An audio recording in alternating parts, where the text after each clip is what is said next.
You open your investment app on a random Tuesday night. 3 years of automatic transfers. 3 years of skipping the upgraded apartment. Packing lunch. Saying no to the trip your friends took without you. Watching everyone else post vacation photos while you sat home eating leftovers and telling yourself it was temporary. And the number staring back at you is $41,000. $41,000 for 3 years of genuine sacrifice. You do the math in your head and it feels insulting. At this rate, you think, I'll be old before this actually means anything. So you close the app, you feel a little defeated, and some small, exhausted part of you starts wondering if any of this is even worth it. Here's what nobody tells you in that moment. You're not behind. You're not doing it wrong. You are standing in the single slowest, most discouraging stretch of the entire wealth-building process. And the math says it's about to get dramatically easier from here. Not because you're going to start earning more. Not because you're going to find some secret investment. Because of a mechanical, provable fact about how money grows that almost nobody explains until you've already quit. My name is Blake, and I spend way too much time thinking about why building wealth feels brutally unfair right at the start and suspiciously easy later on. If you've ever stared at a small account balance after years of discipline and wondered if you were failing at this, stick around. Because by the end of this video, you'll understand exactly why your first $100,000 is the hardest dollar amount you will ever earn, and why everything after it gets faster, not slower. Hit subscribe, because we're about to do the math that most financial content skips entirely. If this feels personal, here's why. Federal Reserve survey data puts the median net worth for households under 35 at somewhere around $39,000. And that number doesn't reliably cross 6 figures until households move into their late 30s and 40s. Translation: most people scrolling past you online who look like they've already figured this out are, statistically, still standing in exactly the stretch we're about to describe. Let's start with the part everyone gets backwards. Most people assume building wealth is a straight line. Save consistently, the number climbs consistently, simple as that. It is not a straight line. It's a curve, and for a long time that curve looks almost flat. Picture a snowball at the very top of a hill. You pack it by hand, push it forward, and it barely picks up anything. It's still basically the size of your fist after the first few rotations. You're doing real work and the result looks like nothing. But keep pushing it, and eventually it's the size of a beach ball. And now every single rotation packs on pounds instead of ounces. The snowball didn't start working harder. The surface area got bigger, so there's simply more for it to grab onto. Compound interest behaves exactly the same way. Early on, your contributions are basically the entire engine. The interest on a small balance is small. There's nothing for the snowball to grab onto yet. So all the growth you see is just you, manually pushing. Let's put real numbers on this, because vague encouragement isn't going to convince anyone. Say you're investing $1,000 every single month into a normal diversified portfolio, earning around 8% a year, which is roughly the long-run average for the stock market. Getting to your first $100,000 takes about 6.5 years. 6.5 years of consistent contributions, market dips, market gains, and watching a balance that, for most of that stretch, barely looks different month to month. That's not a fun stat. That's the stat that makes people quit. But here's the part that should genuinely change how you feel about your own progress. Your second $100,000, going from 100 to 200, doesn't take another 6.5 years. It takes about 4 years and 2 months. Same monthly contribution, same return, same effort, 2.5 years shaved off, just because your first 100,000 is now sitting there working alongside you. It keeps accelerating from there, and this is where it gets genuinely strange if you've never seen the math laid out. Your third $100,000 from 200 to 300 takes about 3 years and 2 months. Your fourth, from 300 to 400, takes about 2.5 years. Your fifth, from 400 to 500, takes a little over 2 years. By the time you're stacking your 10th $100,000, going from 900,000 to a full million, it takes a little over a year. The exact same monthly habit that took 6.5 years to produce your first 100 grand now produces 100 grand in about 14 months. You didn't get smarter. You didn't get a raise. The pile just got big enough that it started doing real work on its own. Add it all up, and that same $1,000 a month gets you to $1 million in roughly 25.5 years. The first 6 of those years build the foundation. The other 19 are the snowball doing most of the heavy lifting, while you just keep showing up.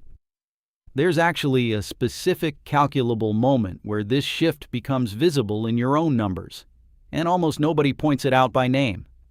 I call it the crossover point.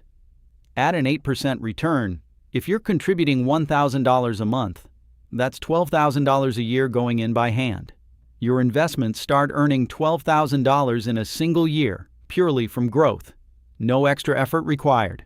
Once your balance crosses roughly $150,000, that's the line. Below it, you are still the main engine. Above it, the market is matching your entire annual effort every single year, on top of whatever you're still contributing. Watch for that number specifically. It's the moment the curve visibly bends, and for most people following this exact pace, it lands somewhere around year 8 or 9, not far past that brutal first 100,000. You might be wondering why the conversation centers on 100,000 specifically instead of 50 or $250,000. It's not an arbitrary round number picked for a thumbnail. $100,000 is roughly the point where, at typical market returns, the annual growth on the balance alone starts to rival what an average earner can realistically contribute by hand in a year. Below that line, your own contributions are doing almost all the work, no matter how the market performs. Above it, the balance itself becomes a genuine second income stream, quietly outperforming your paycheck's contribution some years, and lagging it in others, but never again sitting at zero. 50,000 doesn't get you there yet. $250,000 is well past it. 100,000 is the threshold where the math fundamentally changes character, which is exactly why it's the milestone that gets talked about, even when most people can't explain why. Now, here's where this turns from an interesting stat into something that actually matters for your life. The stretch we just described, that 6.5-year crawl to your first 100,000, is statistically exactly where most people give up. They start strong. They cut back. They automate a transfer. They feel proud for a few months. Then year 2 arrives. The balance has barely moved relative to the sacrifice, and the story they tell themselves shifts from "this is working" to "this isn't working for me." So they stop contributing, or worse, they cash out and decide investing just isn't their thing. And the brutal irony is they're usually quitting, right as the math is about to start paying them back for the patience they already spent. Imagine running a marathon and stopping at mile 20 because the first 20 felt impossibly hard, with no idea that mile 21 is exactly where most runners say the wall breaks, and things suddenly feel manageable. Nobody warns you at mile 19 that relief is 1 mile away, so you make the rational feeling decision to quit at the worst possible moment. That's what quitting at $50,000 or $60,000 actually looks like. You paid almost the entire emotional cost of the hardest stretch and walked away right before collecting on it. Let's make that cost concrete instead of abstract. Picture 2 coworkers who both start investing the exact same month, the exact same $1,000 a month, into the exact same fund. For the first 3.5 years, their balances are nearly identical, because of course they are. The math doesn't care who's more deserving. Then one of them hits about $50,000, looks at the years that went into that number, and quietly stops contributing. Not dramatically, no big decision, life just gets expensive and the transfer feels less urgent than it used to. He leaves the $50,000 invested and never adds another dollar. The other one keeps going, same pace, same fund, No changes for the full 25.5 years. At the end of that stretch, the one who stopped contributing has roughly $280,000, purely from that original $50,000, compounding untouched for over 2 decades. The one who kept showing up has $1 million. Same starting point. Same first 3.5 years of sacrifice. One decision made right at the worst possible moment to make it cost roughly $720,000 over a couple of decades. He didn't lose that money. He just stopped collecting on the hardest part of the process exactly before it started paying him back. There's a reason this isn't talked about more, and it's not some conspiracy. It's just that nobody benefits from explaining it. Financial influencers want you watching every week, and the future is doing the dramatic stuff. Is a much better hook than the math is genuinely boring for the first 6 years. Your bank isn't going to send you a notification explaining that this is the slow part, and it gets better. Even financial advisors, who absolutely know this math cold, rarely walk a client through it in plain language, because boring stretches don't sell new products. So people are left assuming their own experience is unique to them. They think they're bad at this, or undisciplined, or just unlucky, when really they're just early on a curve that looks identical for almost everyone who has ever built wealth from zero. One more honest wrinkle before we move on. Everything we just walked through assumes you're starting from exactly zero. A lot of people aren't. If you're also carrying debt, your real starting line is actually below zero, and your first $100,000 in net worth has to climb out of that hole before it even starts counting upward. That doesn't break the math. It just means the climb starts a little earlier than the investment account makes it look. The good news is the same crossover logic applies to debt in reverse.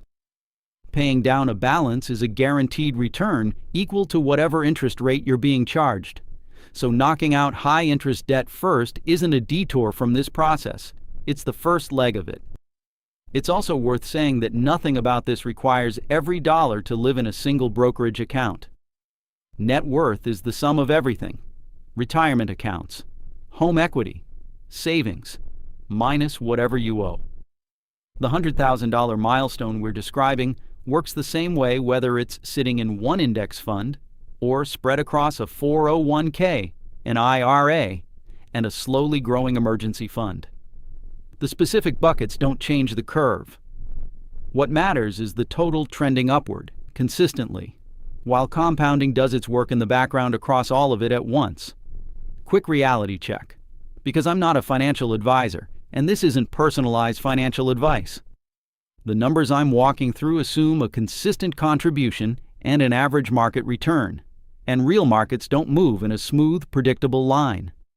Some years you'll see drops that make the balance feel like it's going backwards. The underlying math of compounding still holds over long stretches, but the ride is bumpier than a spreadsheet makes it look. Keep that in mind as we go. Real quick, because I get asked this constantly.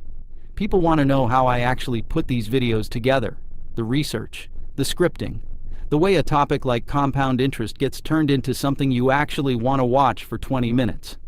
That's a real learnable skill, and it's something we walk through step by step inside our community for people building channels like this one. If that's ever interested you, the link's in the description. No pressure, it'll be there when you're ready. Okay, back to your money.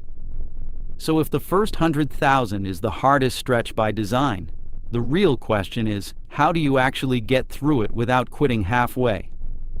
These aren't random tips pulled from a budgeting app. They're ordered specifically by how much each one actually moves your timeline, starting with the one that matters most. First, automate the contribution and never let it touch a decision again. Willpower is a terrible long-term strategy because it runs out exactly when life gets stressful, which is exactly when people stop investing. Set the transfer to happen the day you get paid, before you ever see the money sitting in checking. You are not deciding to invest every month. You decided once and the system just keeps running. Second, understand that every dollar you contribute in these early years is doing more relative work than it ever will again. A dollar invested in year 1 of this process has roughly 25 years left to compound if you're aiming for that $1 million mark. A dollar invested in year 20 has 5 years left. Same dollar, wildly different outcome, purely based on timing. Put concrete ages on it. $1,000 invested at 25, left alone at 8% with nothing added, grows to somewhere around $21,000 by 65. The exact same $1,000 invested at 45 only reaches about $4,600 by that same age. It's the identical dollar, the identical return. The only variable that changed is how many years it had to sit there compounding. This is why people obsessing over the exact right moment to start are usually losing more to delay than they'd ever lose to bad timing. Starting 6 months earlier matters more than almost any optimization you'll make later. Third, protect the contribution rate from lifestyle creep, especially around raises. The instinct when your income jumps is to immediately upgrade something: the apartment, the car, the vacations.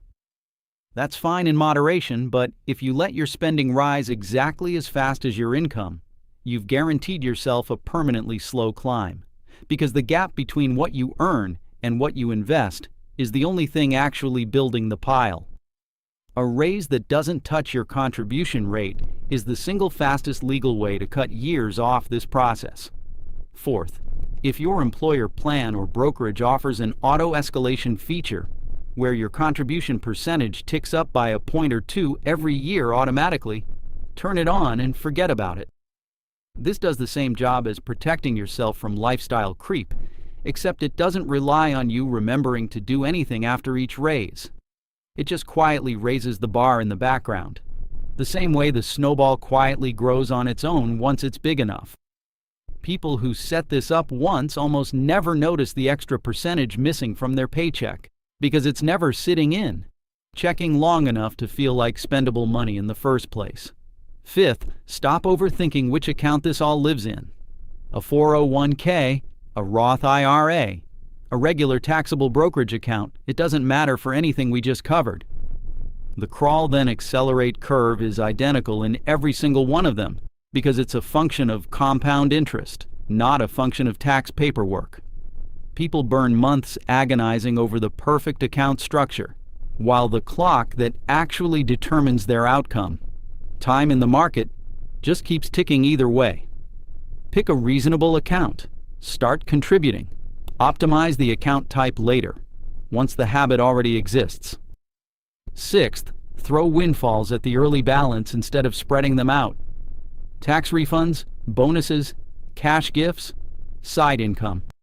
Money that shows up outside your normal paycheck has the most leverage when it's added early, because of that same time value math from a minute ago. A $2,000 bonus dropped in during year 1 is worth dramatically more by year 25 than the same $2,000 added in year 20. Seventh, measure your progress in the right unit. Checking your account balance daily during the slow years is genuinely bad for your motivation, because daily and even monthly movement during this stretch is mostly noise. Check it quarterly or twice a year instead, and track the trend line, not the snapshot.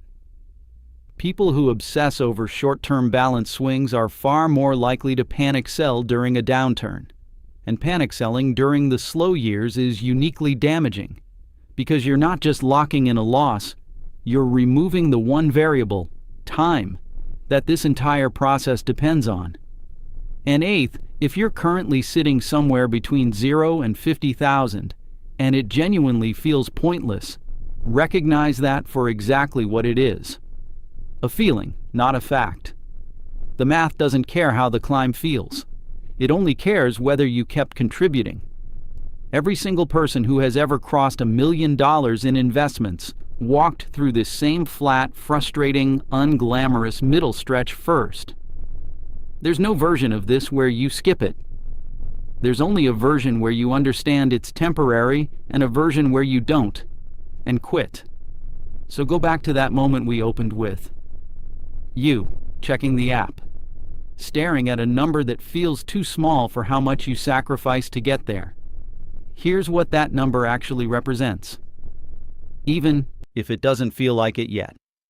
It's not a disappointing result. It's the hardest, slowest, most mathematically demanding section of the entire process, and you are already doing it.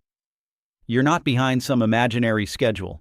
You're on the only schedule that's ever existed, the one where the early years are brutal on purpose, and the later years cash in on exactly how brutal they were. Every single person sitting on $1 million of investments today, no exceptions, went through their own version of that Tuesday night. They had their own $41,000 moment where the math felt like an insult, and quitting felt reasonable. The only difference between the people who eventually crossed that crossover point and the people who never did isn't intelligence, or income, or luck. It's that they kept the transfer running through the part where it felt pointless. That's the whole secret, and it's almost annoying how unglamorous it is. The next time that balance looks smaller than you think it should, remember the snowball at the top of the hill. It's not broken, it just hasn't picked up enough surface area yet. Keep pushing. The hill does the rest. I'll see you in the next one.